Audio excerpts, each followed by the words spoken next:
नमस्कार दोस्तों, आज मैं आपको सुनाने जा रही हूँ गणेश जी को सर्वप्रथम पूजने का दर्जा कैसे मिला। पौराणिक कथाओं के अनुसार यह तब की बात है जब सभी देवगणों में इस बात पर बहस हो गई कि कौन सबसे बुद्धिमान है और संसार में किसकी पूजा सर्वप्रथम होनी चाहिए। बस फिर क्या था, इंद्रदेव, सूर्यदेव, बुधदेव, जलदेव और आदि सभी देवगणों में इस बात को लेकर कहासुनी होने लगी। सभी देवता स्वयं को अधिक बुद्धिमान और शक्तिशाली बता रहे थे और साथ ही एक दूसरे की कोई बात समझ नहीं रहे थे।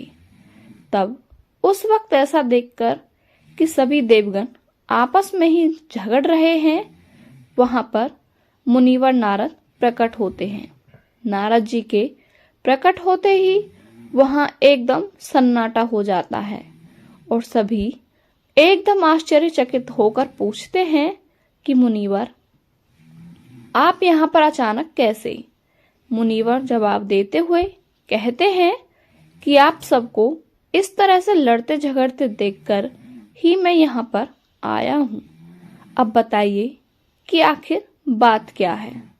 फिर सभी देवताओं ने मुनिवर के समक्ष अपनी अपनी बात रखी और उनसे सुझाव मांगा। मुनिवर जी ने हंसते हुए कहा कि बस इतनी सी बात है, इसका समाधान तो मेरे पास है। सभी ने कहा, तो फिर बताइए कि हमें क्या करना चाहिए। मुनिवर नारद जी ने कहा कि इसके लिए हमें सृष्टि के रचयिता भगवान श्री शिव शंकर जी के पास जाना चाहिए। केवल वही हैं जो हमें इस दुविधा से मुक्त करवा सकते हैं। और बस फिर सभी उनकी बातों को मानते हुए भगवान भोलेनाथ जी के पास कैलाश पर्वत पर पहुंच जाते हैं और उनके समक्ष अपनी बात रखते हैं।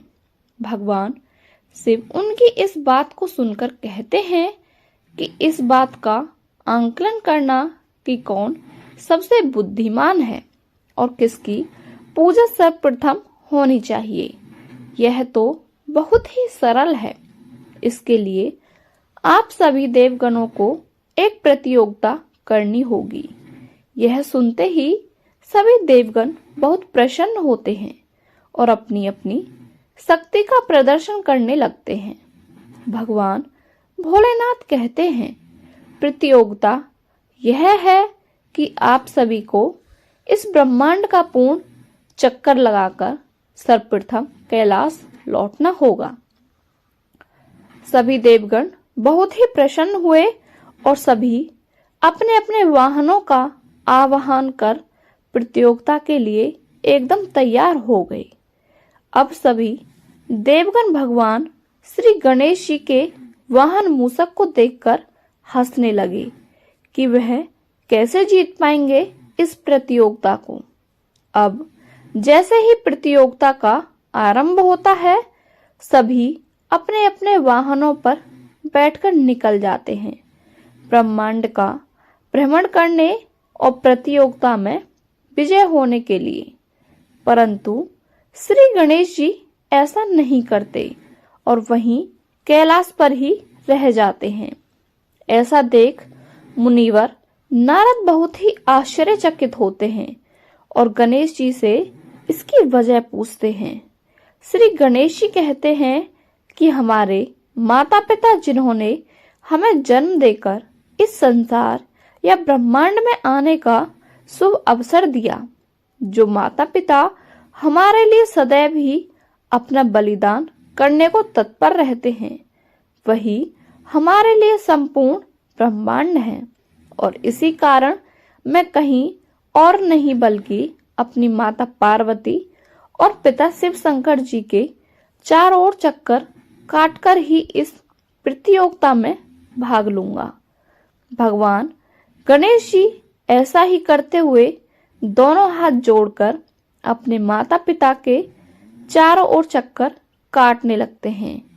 वहीं जब कुछ समय पश्चात सभी देवगण अपनी अपनी यात्रा संपूर्ण करके वापस लौट कर आते हैं तो वहां पर सर्वप्रथम श्री गणेश जी को देख बहुत ही आश्चर्य में पड़ जाते हैं और उनसे पूछते हैं कि हे गणपति गणेश, आप सबसे पहले किस प्रकार यहाँ पर विराजमान हैं।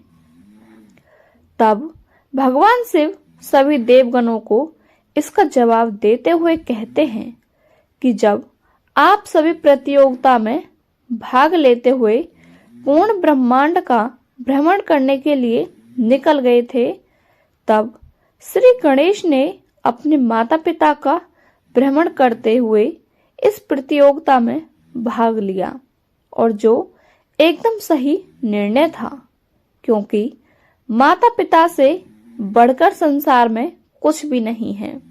तब भगवान शिव जी ने गणपति जी गणेश जी को विजयी घोषित करते हुए यह वरदान भी दिया कि आज से समस्त संसार में किसी भी शुभ कार्य के आरंभ में सर्वप्रथम गणेश की ही पूजा होगी। ऐसा किए बिना कोई भी पूजा अर्चना संपूर्ण नहीं मानी जाएगी। किसी भी कार्य को करने से पहले गणेश का आवाहन करना अनिवार्य होगा। तब से यही प्रथा चली आ रही है और भगवान गणेश जी भी बहुत जल्दी प्रसन्न हो जाते हैं और अपने भक्तों को अपना आशीर्वाद और कृपा देने से कभी पीछे नहीं हटते। यदि कोई भक्त अपने सच्चे मन और पूरे विश्वास से श्री गणेश जी का गुणगान करें और अपने आप को उनके आगे समर्पित कर दें तो उसके मन की मुराद अवश्य ही पूरी होती है। ऐसे कोई उदाहरण हैं जो इस बात को सिद्ध करते हैं। भगवान गणेश जी का आशीर्वाद हम सब पर सदा बना रहे, ऐसी हम दिल से कामना करते हैं। यदि आपको हमारी वीडियो अच्छी लगी हो तो हमारी वीडियो को लाइक करें, शेयर करें और हमारे चैनल को सब्सक्राइब अवश्य करें। आपका बहुत बहुत धन्यवाद।